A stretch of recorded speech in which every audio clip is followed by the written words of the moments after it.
Hello बच्चों। आज हम पढ़ने जा रहे हैं वे आंखें कविता के क्वेश्चन आंसर्स। तो चलिए वीडियो शुरू करते हैं। वे आंखें कविता किस कवि द्वारा लिखी गई है? ये कविता कवि सुमित्रा नंदन पंत द्वारा लिखी गई है। कवि के अनुसार आमतौर पर हमें किन बातों से डर लगता है?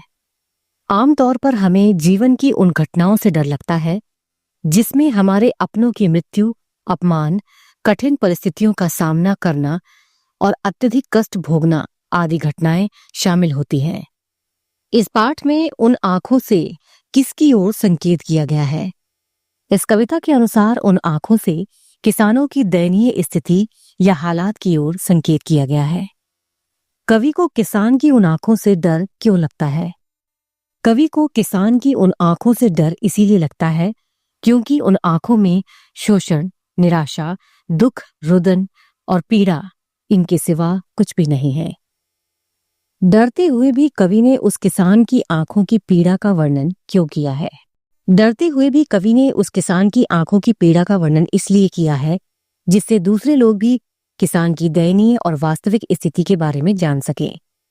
किसानों की जिस पीड़ा का अनुभव कवि को हुआ है, उस दर्द को हर कोई महसूस कर सके। इसीलिए कवि ने अपनी कविता के माध्यम से किसान की आंखों की पीड़ा का वर्णन किया है। यदि कवि इन आंखों से नहीं डरता, क्या तब भी वह कविता लिखता? यदि कवि इन आंखों से नहीं डरता, शायद तब भी वह इस कविता को लिखता।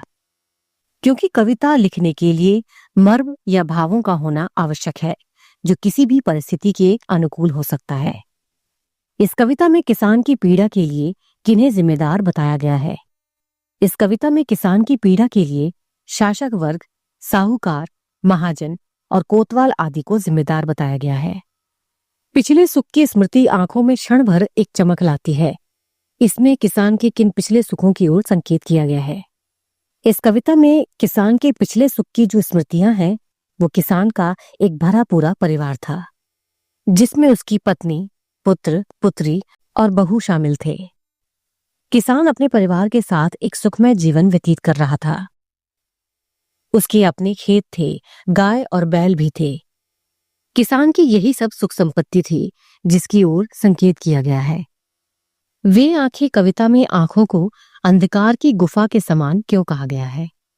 वे आंखें कविता में किसान की आंखों का वर्णन करते हुए कवि किसान के आर्थिक, सामाजिक और पारिवारिक कष्टों को उसकी आंखों में देख पा रहा है। उसकी गरीबी, निराशा और सूनापन अंधकार के रूप में वर्णित है, जिस अंधेरे से कवि स्वयं भी भयभीत है। स्वाधीन भारत में किसानों की क्या स्थिति है? भारत आजाद होने के बाद भी आज भी किसानों की स्थिति ठीक नहीं है। आज भी किसान विपन्नता और असुविधाओं के दुष्चक्र में फंसा हुआ है। ये बड़ा ही दुखद सत्य है कि अनेक पंचवर्षीय योजनाओं में किसान और कृषि के लिए धनराशि और नियम बने जरूर, लेकिन उनका आंशिक लाभ भी किसानों को नहीं मिल सका। किसान के खेत, पुत्र और घर द्वार के साथ क्या हुआ? किसान के खेतों से उसे बेदखल कर दिया गया। उसके पुत्र को जमींदार के लोगों ने लाठियों से पीट पीट कर मार डाला। उधार चुकाने के लिए साहूकार ने किसान का घर और द्वार सब कुछ बिकवा दिया और ब्याज की एक एक कौड़ी चुकाने के लिए उसके बैलों की जोड़ी भी नीलाम कर दी गई। किसान की आंखों के सामने कौन सी खेती नाचती रहती है? एक समय था जब किसान के पास लहलहाते खेत थे, जवान बेटा था, अच्छी पत्नी थी और पुत्रवधू थी।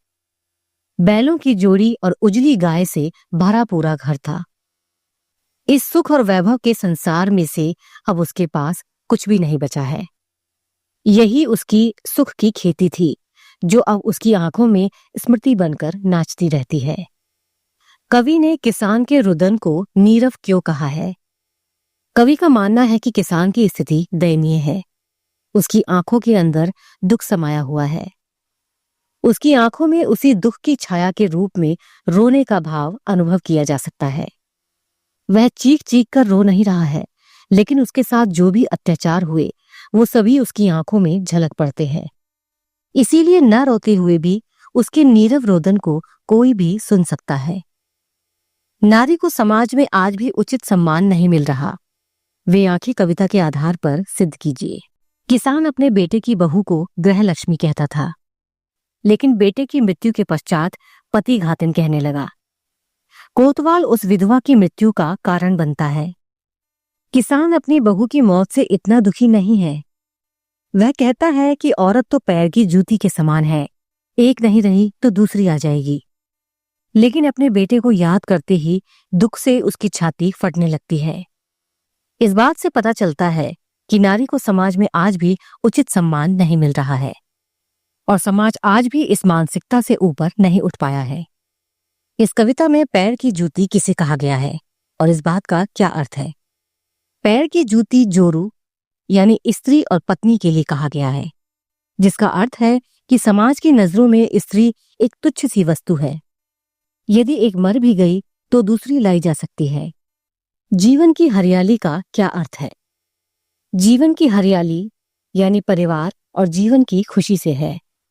जिस जीवन में परिवार का साथ और सुख समृद्धि शामिल होती है, वही जीवन हरा भरा कहलाता है।